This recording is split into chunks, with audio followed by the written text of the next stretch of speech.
In a world where loneliness is feared and social validation has become a silent addiction, many confuse proximity with affinity and presence with friendship. Most people believe that the more friends they have, the safer they will be, as if the mere number of social ties were a shield against the anguish of existence. However, this belief hides an uncomfortable truth. Not all company is a gift, and many of those who sit at our table are, subtly and constantly, poisoning us with their words, attitudes, and energies. Few dare to question the quality of their friendships, because doing so requires a courage that not everyone is willing to cultivate, the courage to look to the side and realize that perhaps we are walking with those who hinder our progress. The most tragic part is that this rarely happens explicitly. What ruins us is not the direct blow, but the slow erosion. It is not the declared betrayal, but the silent deviation of our character, which occurs gradually until we no longer recognize the person we have become. Seneca, the great Stoic thinker, understood this phenomenon with a clarity that still haunts us today.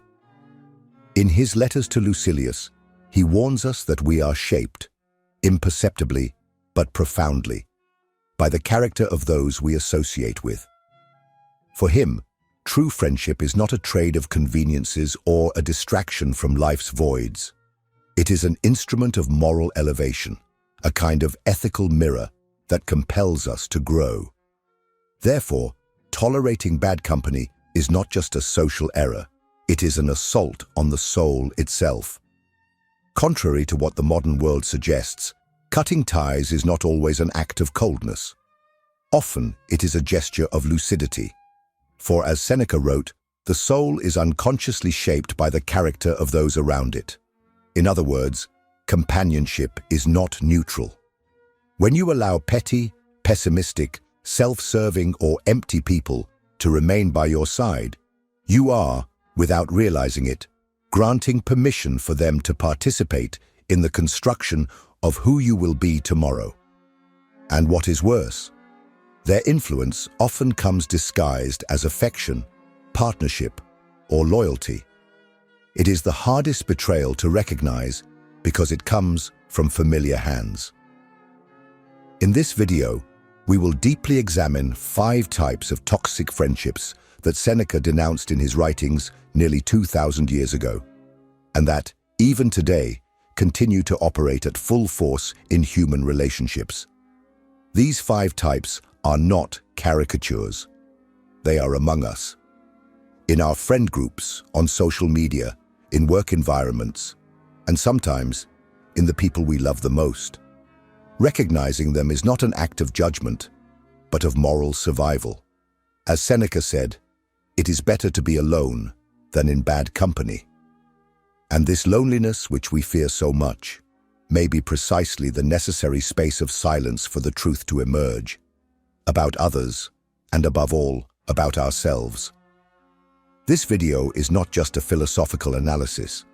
It is a call for you to look more clearly at the people around you and ask yourself, do they bring me closer to virtue or push me away from it? Do they encourage me to be more or keep me small so as not to threaten their own insecurities? Are they by my side out of soul affinity or emotional convenience? If you have ever felt that something is wrong, perhaps you are not the problem. Perhaps it is those who are beside you. And today, we will discover together why. For Seneca, true friendship was a sacred alliance. Far beyond social convenience, he saw it as an essential tool for the improvement of the soul.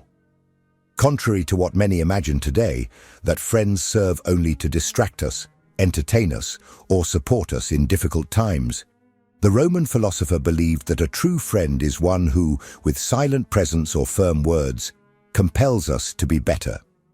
They do not merely walk alongside us, they push us, gently or brutally, towards virtue. This view was not merely idealistic. Seneca saw friendship as an extension of reason and ethics. In the letters to Lucilius, especially in letter 9, he writes that the wise do not need friends to survive, but they wish to have them to practice virtue, because true friendship is a two-way street where one human being awakens the highest in another. In this sense, a friend is not just company. They are a mirror, a compass, a judge. They observe us and return a clearer image of who we are, without the filters of ego or vanity. But this requires courage. Having virtuous friends inevitably means being confronted with uncomfortable truths, because they will show us flaws we do not want to admit, demand stances we avoid, remind us, with a firm gaze or eloquent silence, of our contradictions. This is the price of real friendship. It requires us to set aside illusion and face who we are becoming. That is why many prefer superficial relationships, where there are laughs but no mirrors, where there is presence but no confrontation. And it is precisely there that the danger lies, when friendship ceases to be a moral alliance and becomes complicity in mediocrity. When we surround our soul with people who reinforce our vices, who encourage our excesses, who relieve our guilt instead of challenging our deviations, we are sabotaging ourselves in the name of a false sense of belonging. Seneca warns, associating with people who do not make us better is to walk voluntarily towards the abyss. Even without touching us, they corrode our spirit simply by being close. And the most frightening thing is that this happens gradually, almost imperceptibly. No one wakes up and decides to abandon their values. But those who tolerate the wrong stimuli for too long end up absorbing them as the norm. The soul is malleable, Seneca said, and just as iron in contact with rust becomes contaminated, we too transform, even against our will, when we are constantly exposed to what is inferior to what we aspire to be.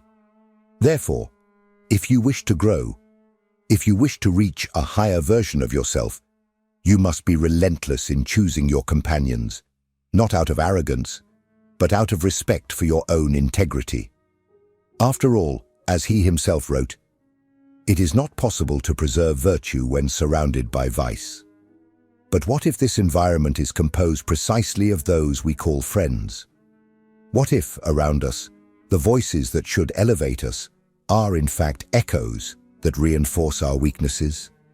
In the next section, we will analyze the first of them, the one who seems like a friend but destroys us through flattery. If this content is making sense to you, click the subscribe button and subscribe to the channel. Thank you for your support. Among all the types of destructive friendships that Seneca identified, perhaps none is as insidious as that of the flatterer.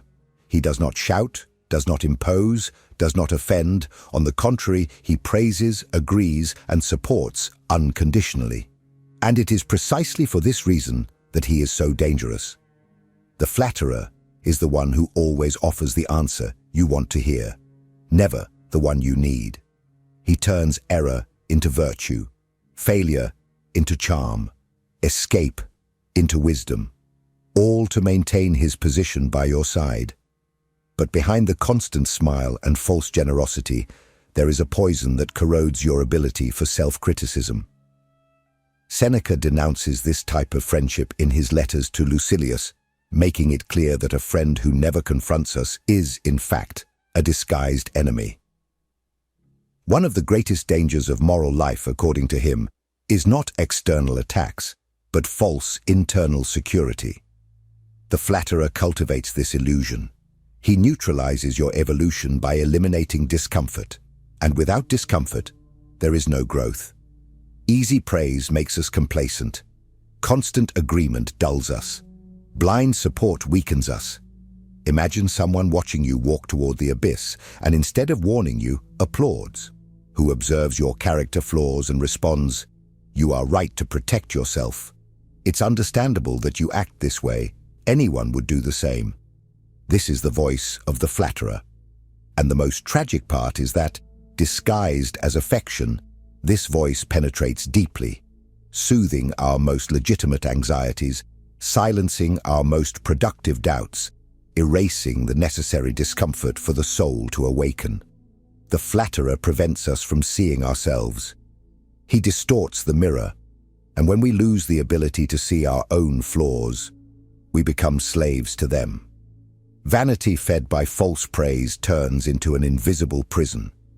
We lose the ability to hear honest criticism, reject harsh advice, and begin to select only the voices that reinforce our illusion.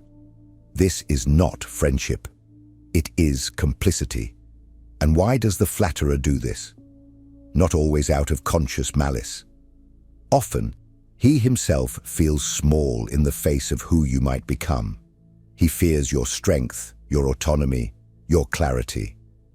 So he chooses to keep you bound to mediocrity, using affection as a tool of containment. It is a subtle form of manipulation. He offers unconditional acceptance, but demands in return that you do not change, that you remain vulnerable, dependent, domesticated. Seneca warns us, "He who never corrects you does not care for your soul." True friendship is demanding. It does not fear hurting the ego if it means protecting the essence. The true friend says what needs to be said, even at the risk of being misunderstood. He is not interested in comfort. He is committed to your elevation. Therefore, if you have someone around you who never disagrees with you, who always praises you, who never questions your decisions, be careful. This person may be, unknowingly, preventing you from becoming who you really are. And the more dependent you become on this false affection, the further you drift from virtue. Now, if the flatterer destroys us by praising us, there is another type of friend who destroys us by not being able to bear our achievements. In the next section, we will meet the second saboteur described by Seneca. There is a friendship even more corrosive than that of the flatterer, that of the envious. While the flatterer binds us through false praise, the envious weakens us from within, silently undermining our confidence, our plans, and even our joy. And it does so with a subtlety that few can identify. He is always nearby, but never truly present.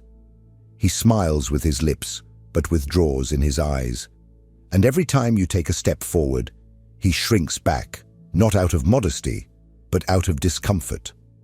Seneca, with his sharp insight into the human soul, describes this type of person accurately.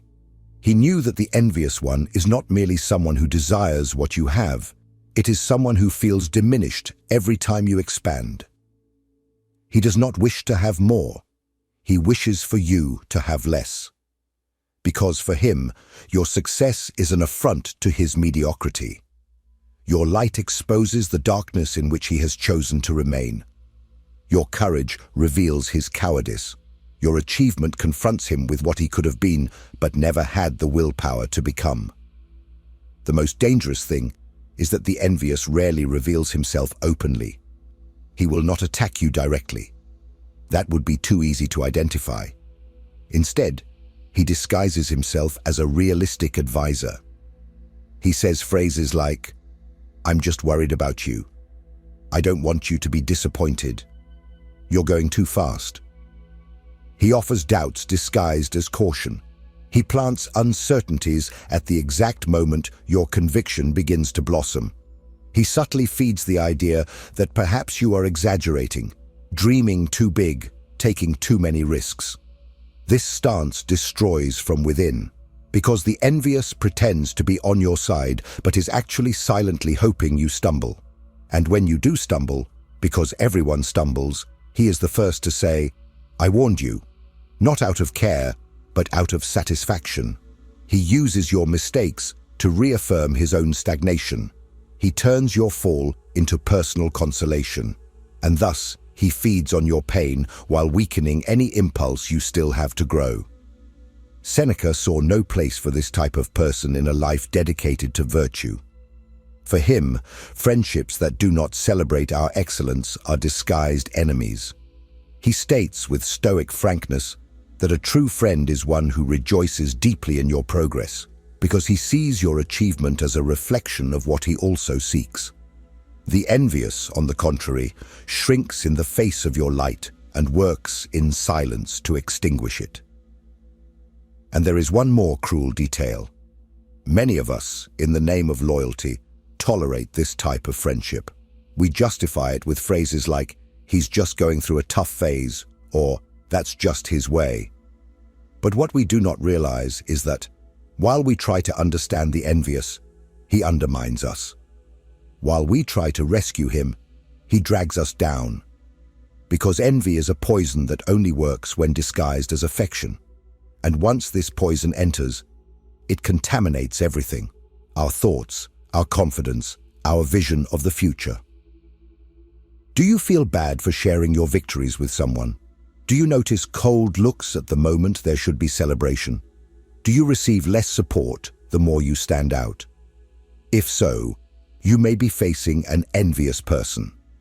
And the solution, as painful as it may seem, is to distance yourself, not out of revenge, but out of respect for your journey. Now there is another type of friend who feeds on chaos, constant complaining, and suffocating pessimism. In the next section, we will get to know this profile. Few recognize the danger of the constant presence of the perpetual complainer, that friend who turns any dialogue into a lament, any opportunity into an imminent tragedy, any achievement into a temporary illusion about to crumble. He is always tired, always dissatisfied, always disappointed, and his specialty is dragging everyone around him into that same state of mind. What seems like mere venting is, in fact, emotional contamination. And as Seneca warns us, the soul that is overly exposed to the misery of others ends up becoming a host to the same disease. In his letters to Lucilius, especially in letters 11 and 104, Seneca warns about the influence of pessimistic company. He observes that the human spirit is vulnerable to the emotional environment that surrounds it, and that constant lamentations not only affect our mood, they distort our perspective. A friend who complains all the time is not just letting it out. He is projecting his own powerlessness onto you, trying to transform your worldview into something equally bitter, grey, and hopeless. The perpetual complainer is not content to suffer. He needs you to feel the weight of existence as he does. When you share an idea, he quickly responds with, "That's not going to work." When you try to change your life, he says, "It's no use, everything will go back to how it was."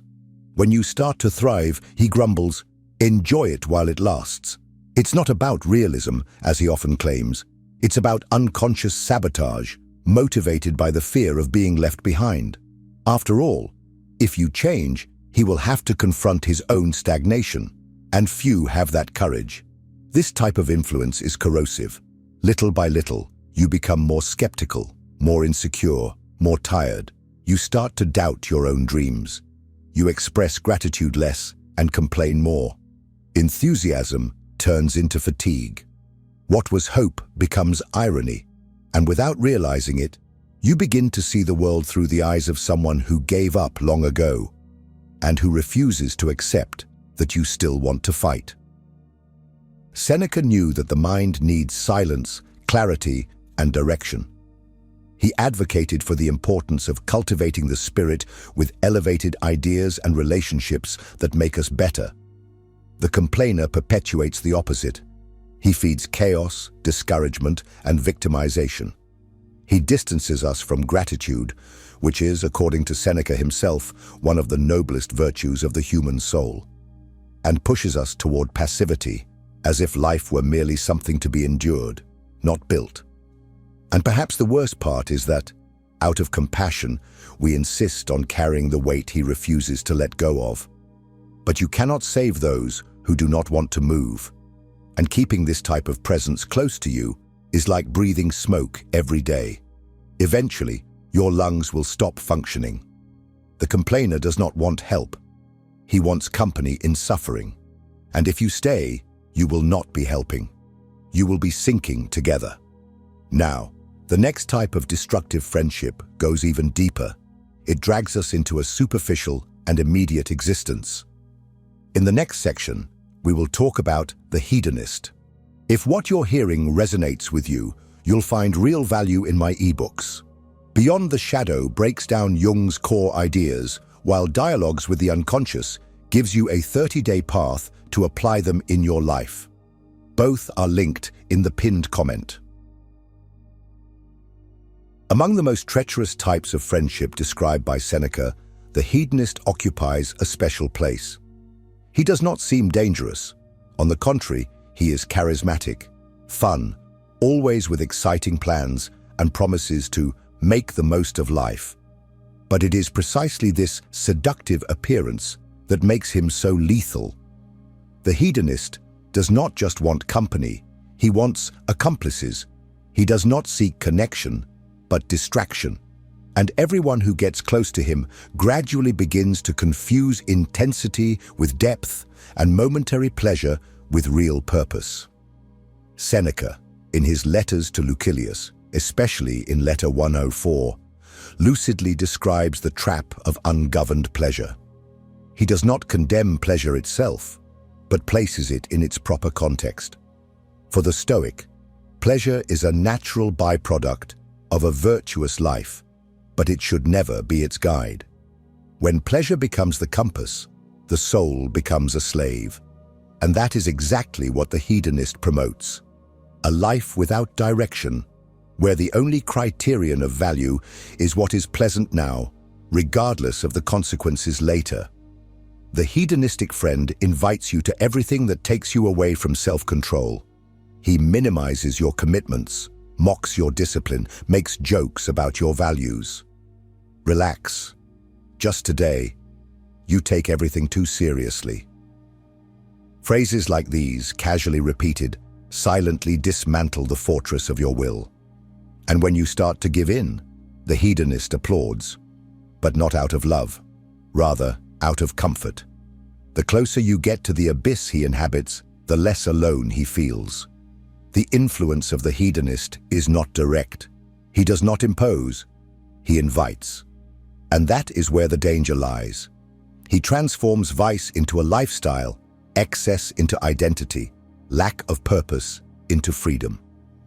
Seneca warns that true freedom is not doing everything you want, but being able to say no to what enslaves us. And the hedonist, by naturalizing all impulses, turns us into prisoners of the moment. Over time, constant exposure to this type of friendship destroys our discipline. We sleep later. We eat what we know is harmful. We spend on what we do not need. We postpone what was important. Our mind loses clarity. Our body loses strength. Our soul loses direction. All of this in the name of living in the moment. But the moment, by definition, is brief. And life, by definition, is consequence. Seneca was relentless in stating that disordered pleasures not only lead the soul away from virtue, they deform it. Constant indulgence robs us of the ability to desire what is elevated because it teaches us to seek only what is easy. And the hedonist is the perfect catalyst for this downfall. He is always willing to offer us an escape route from responsibility. And the more we accept, the further we drift from who we could be. So, if you have someone around you who always drags you into excess, who mocks your pursuit of self-control, who trivializes effort as folly and discipline as rigidity, be careful. You are not living more intensely. You are being seduced away from your own essence. But there is still one last type of toxic friendship that Seneca identified.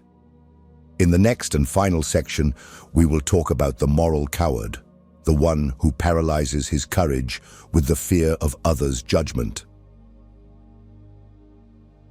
Among all the types of friendships that Seneca warns us to avoid, perhaps none is as silently paralyzing as that of the moral coward. This is the friend who does not shout, does not openly sabotage, does not laugh at your pain or envy your achievements.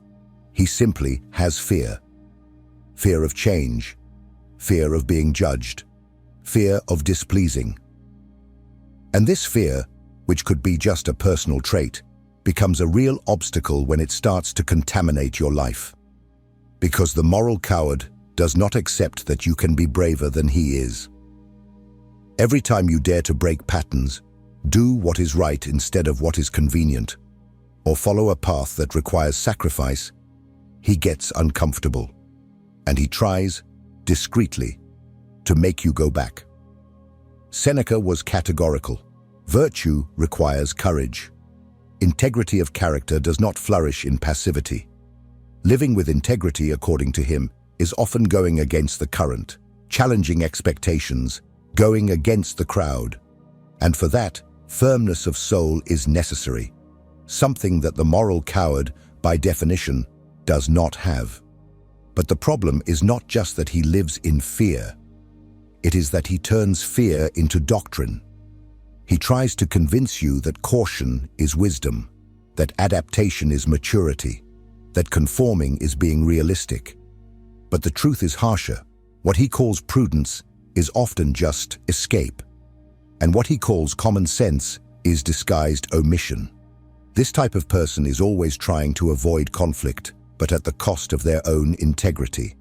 And when he sees you doing what he did not have the courage to do, he feels threatened. Then he acts, not with attacks, but with advice. You should think better. Maybe it's too risky. People won't understand. It doesn't seem like sabotage. It seems like concern. But the effect is the same. You start to hesitate, to reconsider decisions already made, to doubt your own courage. And thus, step by step, you abandon the path of truth to follow the path of acceptance. Seneca understood that living with virtue is often living with discomfort, and that the price of authenticity is high, but the price of omission is even greater. The moral coward fears that price, and wants you to fear it too. Because if you pay, if you transform, if you go beyond, he will have to admit that he could have done the same. But he didn't. And that is a pain he does not want to face. That is why choosing your companions is a way to protect your own soul. You don't need friends who agree with everything, but you also cannot tolerate those who discourage you whenever you try to be better. True friendship does not hinder courage. It nourishes it. It does not protect us from discomfort. It strengthens us to face it. And as Seneca said, it is better to be alone than in bad company. Because some companions not only delay us, they silence us from within. Now that you know the 5 types of friendships that Seneca warned are dangerous, it's time to ask a sincere question. How many of these presences exist in your life today? More importantly, are you being that type of influence in someone's life? Leave in the comments what you recognized in your own experience. Your reflection can help others who are going through the same. And if this video made sense to you, continue this journey. The next video is also important, and it may be what you need to take the next step. Don't forget to like, subscribe to the channel, and turn on notifications. See you there.